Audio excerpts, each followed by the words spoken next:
Subject wealth education में आप सभी का स्वागत है। और आज का जो हमारा टॉपिक है वो है वैक्सीन पे, कोरोना की वैक्सीन। जैसे कि हमें पता है कि भारत के अंदर विश्व का सबसे बड़ा टीकाकरण अभियान चलाया जा रहा है ताकि ये जो कोरोना वायरस का इन्फेक्शन फैलता जा रहा है उसे रोका जा सके और जो संक्रमित लोगों की संख्या है उसे कम किया जा सके और लोगों को इम्यून सिस्टम जो है उसे पावर या शक्ति दी जा सके ताकि वो इस इन्फेक्शन से लड़ सकें।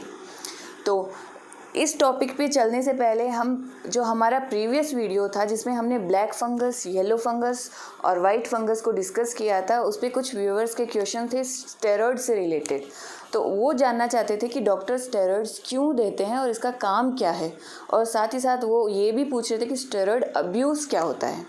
तो सबसे पहले स्टेरॉइड्स जो होते हैं वो एक हार्मोन की तरह होते हैं। हार्मोन दो तरीके से काम करता है, या तो वो हमारे इम्यून सिस्टम को बहुत ऊपर ले जाता है, हमें हाइपर एक्टिव कर देता है, या हमारे इम्यून सिस्टम को बहुत नीचे ले जा सकता है ताकि वो एकदम ही सुस्त हो जाए, कमज़ोर हो जाए। तो कोरोना के केस के अंदर जो इम्यून सिस्टम जो हमारा बहुत ज़्यादा हाइपर एक्टिव हो जाता है, कई केसेस में क्या होता है कि जितना हमें चाहिए इम्यून सिस्टम हमारा जितना स्ट्रॉन्ग होना चाहिए उससे बहुत ज़्यादा इम्यून सिस्टम स्ट्रॉन्ग हो जाता है। तो वो केवल इस वायरस से ही नहीं लड़ता, हमारे शरीर के जो अंदरूनी ऑर्गन्स होते हैं, हमारे इंटरनल ऑर्गन्स होते हैं, उन्हें भी नुकसान पहुंचाना शुरू कर देता है। तो कहीं ना कहीं वो हमें ही नुकसान पहुंचा रहा है। तो इस केस में उस वायरस को रोकने से पहले डॉक्टर्स क्या करते हैं, स्टेरॉइड्स देते हैं ताकि हमारा इम्यून सिस्टम जो हमें ही नुकसान पहुँचा रहा है वो शांत हो जाए। तो इसलिए स्टेरॉइड दिया जाता है।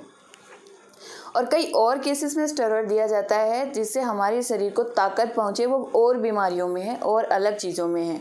लेकिन लॉन्ग रन में स्टेरॉइड हमें नुकसान ही पहुंचाता है। लेकिन कोरोना के केस में डॉक्टर्स की मजबूरी है, जो सीरियस पेशेंट होते हैं उन्हें देना पड़ता है।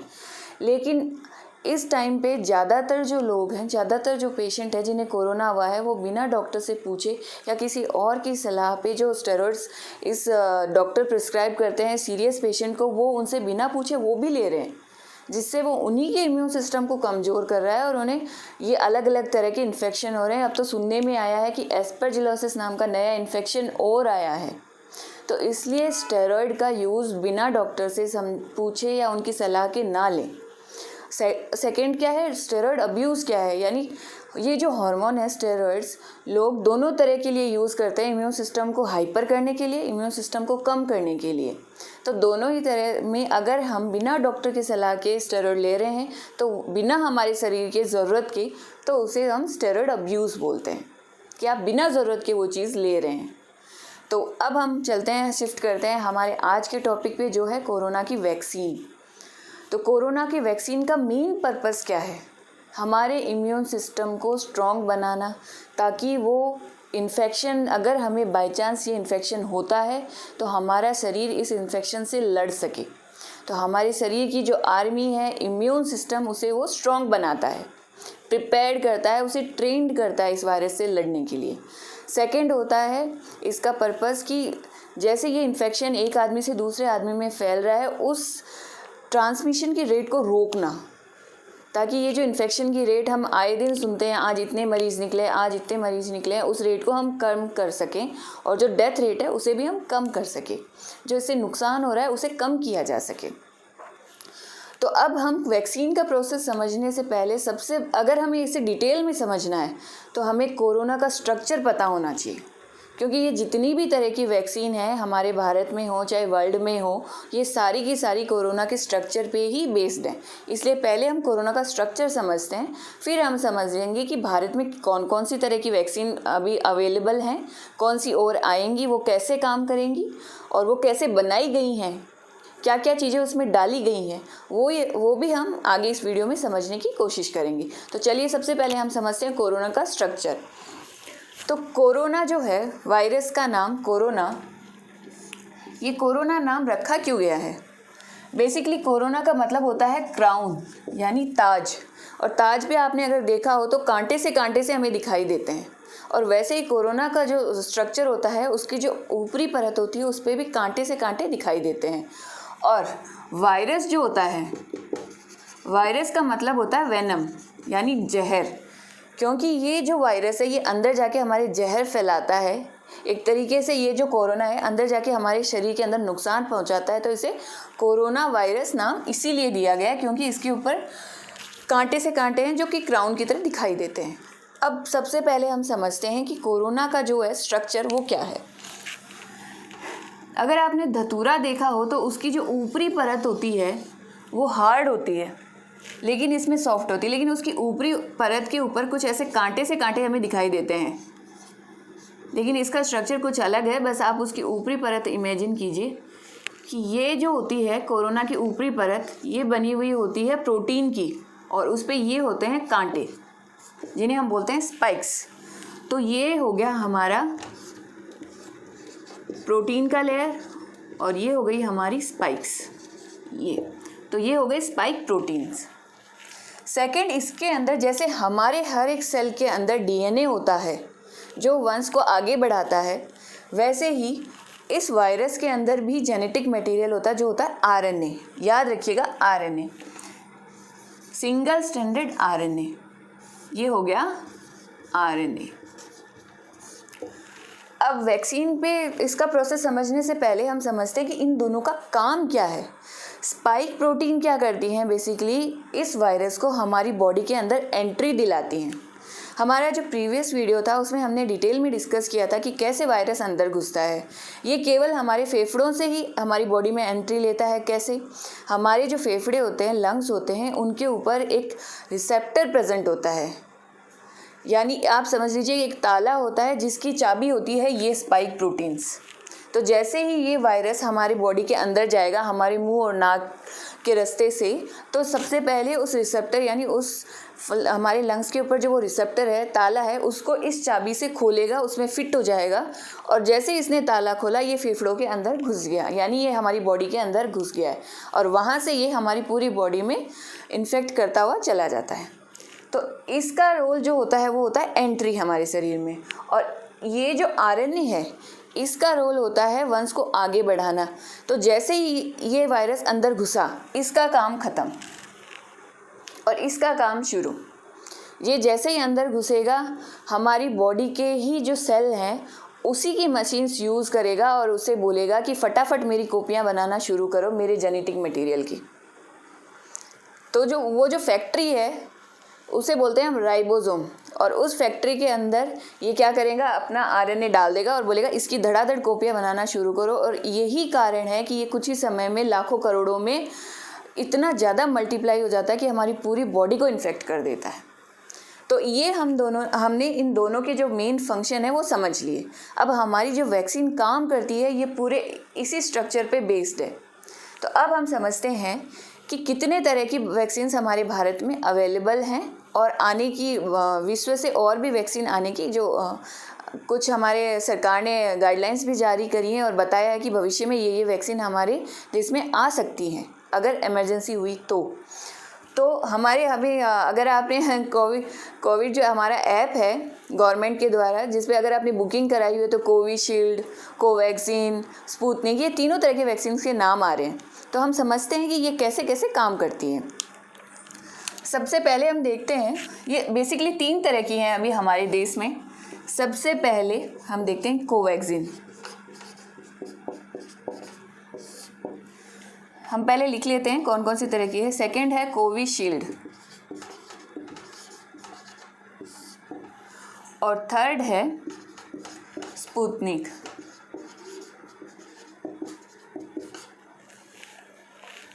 और अभी हमारी सरकार ने ये भी कहा है कि स्पुतनिक लाइट भी जो है, ऐसी इन्फॉर्मेशन आई है कि भारत में आने वाली है।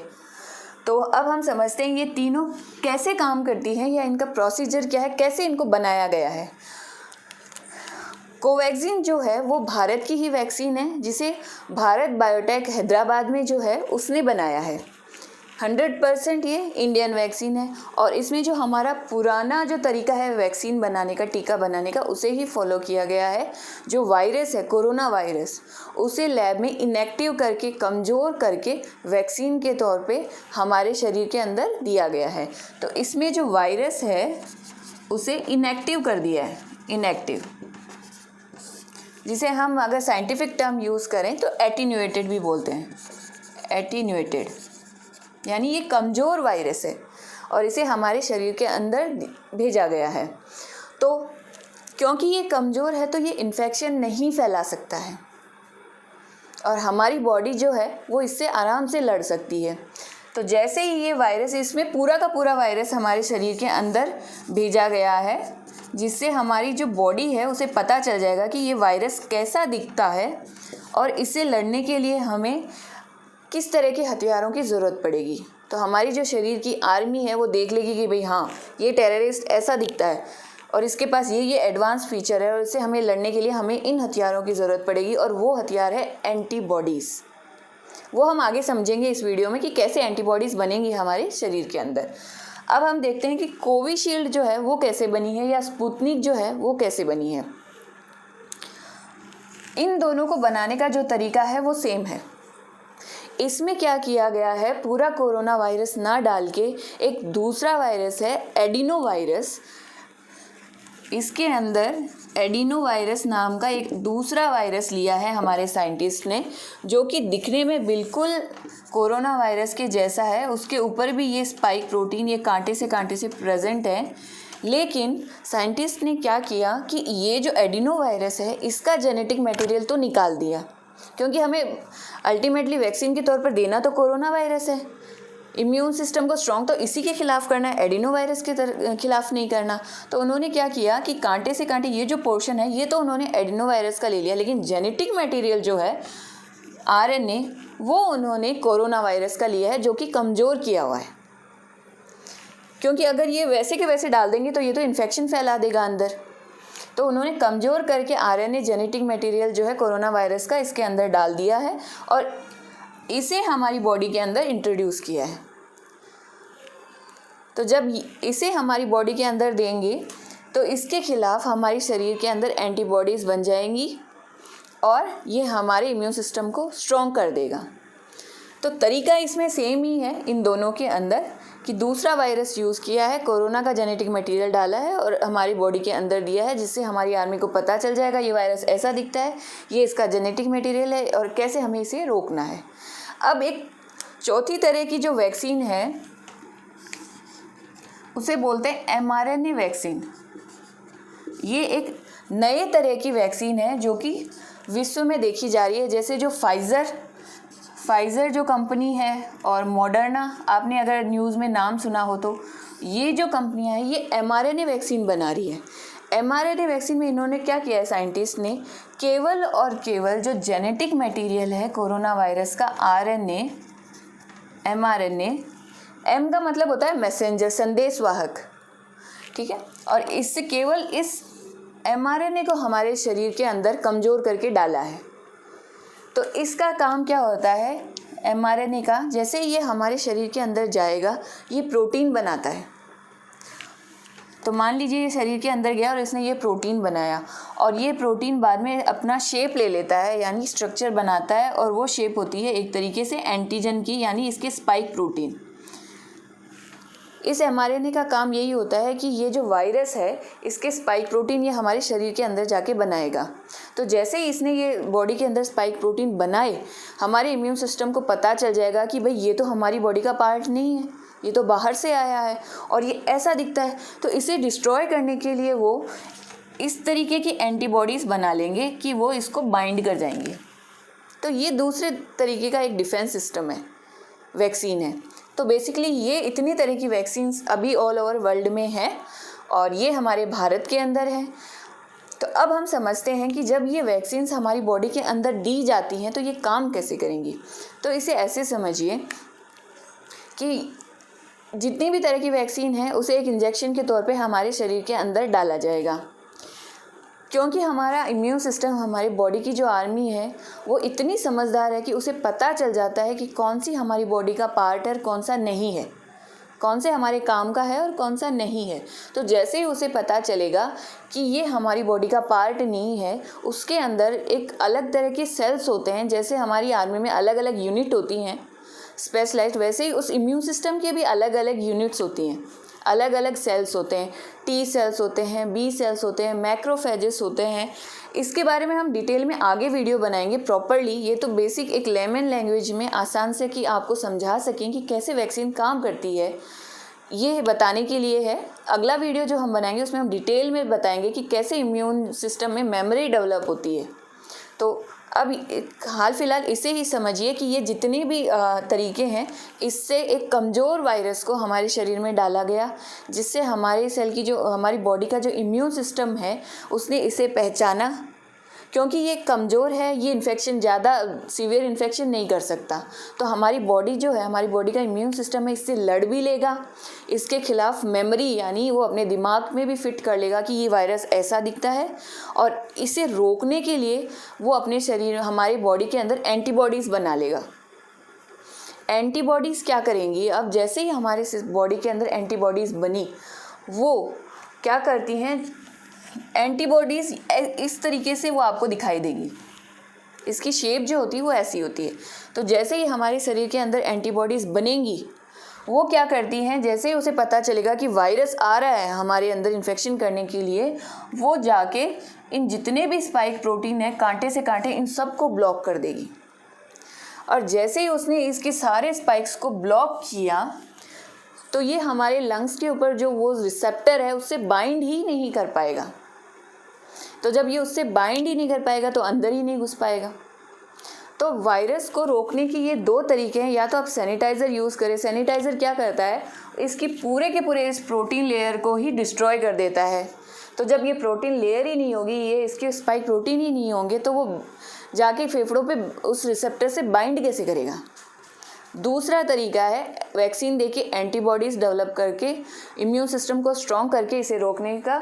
वो है कि एंटीबॉडीज़ बनी, एंटीबॉडीज़ ने जैसे वायरस आया, इसके सारे स्पाइक प्रोटीन से जाके वो चिपक जाएगा, उसे छोड़ेगा ही नहीं। जब छोड़ेगा ही नहीं तो वो रिसेप्टर से बाइंड कैसे करेगा।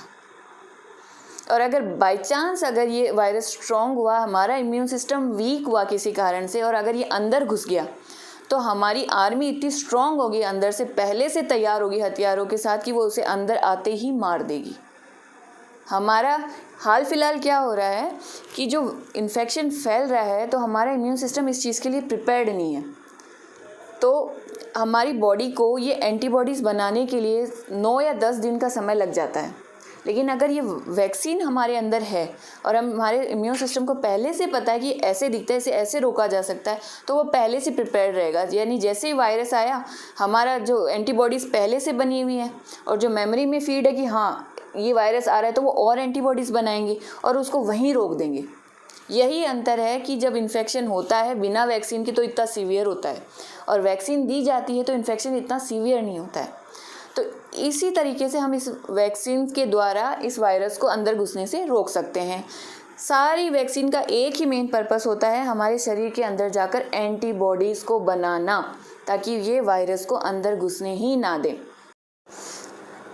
मैंने बचपन में हमारे जो टीचर थे उनसे एक जोक सुना था। हमें क्लास में उन्होंने बताया था कि एक बच्चा है, वो उनसे पूछता है कि मास्टर जी, जब बिना दांत का डॉगी काटे तो क्या करें। तो मास्टर जी भी बड़े हंसते हुए जवाब देते हैं, तो तुम भी बिना सुई का इंजेक्शन लगवा लो। तो ये जो वायरस है, ये उस बिना दांत के डॉगी की तरह हो गया है, जो अगर काटे तो भी कोई फ़र्क नहीं पड़ेगा, क्योंकि ये एंटीबॉडीज़ इसके दांतों को ही ब्लॉक कर देंगी, तो ये काट ही नहीं पाएगा और इन्फेक्शन ही नहीं होगा। तो ये था पूरा प्रोसेस कि कैसे वैक्सीन जो है वो इम्यून सिस्टम को स्ट्रॉन्ग कर देगी और हमें वायरस का ये जो इन्फेक्शन है उसे होने से बचाएगी। अब हम इन तीनों का जो डिफरेंस है वो देख लेते हैं, जो भारत में अवेलेबल है हाल फिलहाल। कोवैक्सीन, कोविशील्ड और स्पुतनिक। कोवैक्सीन जो है, इसमें इन तीनों में ही 2-2 डोज दी जा रही हैं। दोनों डोज लेना बहुत ज़्यादा ज़रूरी है। क्यों ज़रूरी है? क्योंकि एक डोज जब दी जाएगी तो पर्याप्त मात्रा में एंटीबॉडीज़ नहीं बनेंगी, और कम अगर एंटीबॉडीज़ होगी तो अगर इन्फेक्शन होता है तो हमारा इम्यून सिस्टम उस वक्त इतना स्ट्रॉन्ग नहीं है कि वो उससे लड़ ले। तो सेकेंड डोज लेना बहुत ज़रूरी है, क्योंकि सेकेंड डोज को बूस्टर डोज बोला है। वो जाके पहली डोज को बूस्ट करेगी कि और एंटीबॉडीज़ बनाओ, और उसे मोटिवेट करेगी कि तुम्हें ज़िंदा रहना है, उस वायरस से लड़ना है। तो दोनों डोज लें, तभी ये वैक्सीन जो है वो अफेक्टिव होगी, काम करेगी। तो तो कोवैक्सीन के 2 वैक्सीन का जो अंतराल है इसका है 28 डेज़, यानी 28 दिन का अंतर रखा है दोनों वैक्सीन के अंदर। और ये जो वैक्सीन है ये लगभग 80% जो है इफेक्टिव है, यानी वायरस से हमें लगभग 80% सुरक्षा प्रदान करती है। 80%। कोविशील्ड की हम बात करें तो कोविशील्ड के अंदर पहले जो अंतराल था 2 वैक्सीन का वो था 4 से 6 हफ्तों का या 6 से 8 हफ्तों का, लेकिन हाल फिलहाल सरकार ने ये जो फासला है वो बढ़ा दिया है। क्यों? क्योंकि कोविशील्ड बनी भारत में है, लेकिन इसकी टेक्नोलॉजी ऑक्सफोर्ड एस्ट्राजेनेका जो ब्रिटेन का एक कंपनी बोल सकते हैं वहाँ का है, तो वहाँ पे एक रिसर्च कंडक्ट करी गई। उसमें पता चला कि 2 डोज के अंदर जब अंतराल ज़्यादा होगा तो ज़्यादा एंटीबॉडीज़ बनेंगी, तो इसलिए इसका अंतराल जो था या टाइम पीरियड जो था वो बढ़ा के अब 84 डेज़, लगभग 84 डेज़ बढ़ा दिया गया है। और ये भी लगभग 78% जो है सुरक्षा प्रदान कर रही है। और सबसे सस्ती और ज़्यादातर देशों में लगने वाली जो वैक्सीन है वो है कोविशील्ड, और ये केवल भारत में लग रही है क्योंकि ये भारत की जो पारंपरिक जो हमारा तरीका है वैक्सीन बनाने का उस पर आधारित है।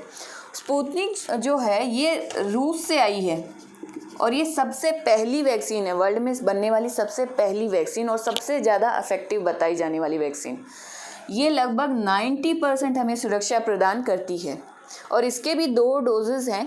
लेकिन जैसे मैंने आपको बताया था कि एक नई स्पुतनिक लाइट करके भी वैक्सीन आई है, उसमें हमें 2 डोज लेने की ज़रूरत नहीं है। एक ही डोज में दोनों डोजेज़ का जो मिक्सचर है उसे मिक्स करके, यानी 2 तरह के उसमें वायरस लिए गए हैं और वो दोनों वायरस एक ही इंजेक्शन में डाल के हमें दिए जाएंगे, यानी एक ही डोज लेनी पड़ेगी और टाइम भी कम लगेगा।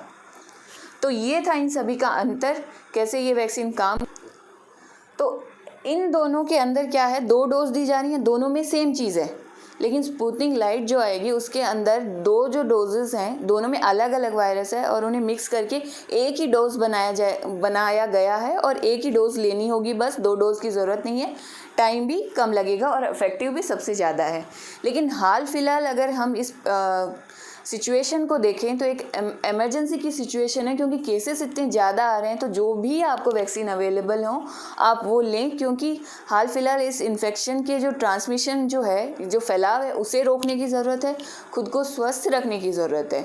तो सैनिटाइज़र का यूज़ करें, मास्क लगाएं, 2 गज़ की दूरी मेंटेन करें और खुद के वैक्सीनेशन लगवाएं, क्योंकि ये बहुत ज़्यादा ज़रूरी है आपकी और आपके परिवार की सेफ्टी के लिए। तो अगर आपको ये चीज़ें समझ में आई हो तो प्लीज़ हमारी वीडियो को लाइक, शेयर और सब्सक्राइब करना ना भूलें। और इस टॉपिक से रिलेटेड कोई भी आपकी क्वेरी हो तो आप हमें कमेंट सेक्शन में नीचे कमेंट कर सकते हैं। Thank you.